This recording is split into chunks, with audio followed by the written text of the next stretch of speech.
Chelsea, what's Devin Booker's problem? A little too one-dimensional, doesn't move out the ball, doesn't go off the dribble. What? Something there is not, to be one of the best players in the league, you got to be complete. So what's his problem?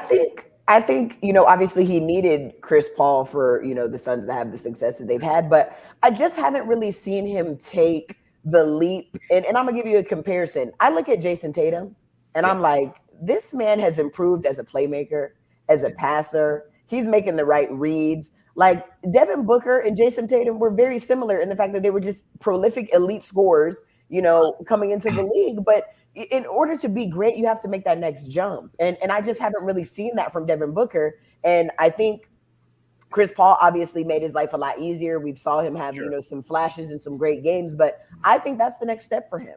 And I don't see Chris Paul, being able to play much longer. I think Ani hit the nail on the head, just with him just kind of being a shell of himself. And I think that goes back to what we talked about with Giannis. Like Chris Paul, it's sustainability.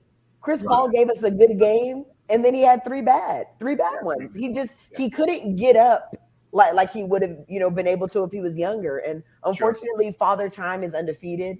And, we see people that are able to do incredible things at certain ages and stuff like that. But the reality is, like, the league is young. The players are more athletic. Like, being old, you can be as smart and calculated as you want to be. And Chris Paul is, at the top of the top when it comes to knowing the game and basketball IQ. But at the end of the day, you got to be able to move those feet. And when people know you're a liability, their eyes light up too. And that's what we saw with Chris Paul. I just saw him fatigued mentally, physically, and he just didn't have any more to give. And I think that, the writing on the wall for him is, coming pretty soon.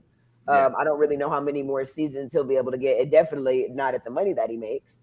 And for Devin Booker, it's just, you got to make that next leap. And to be more complete, I need to see him improve his playmaking ability, his passing ability, his ability to get other people involved.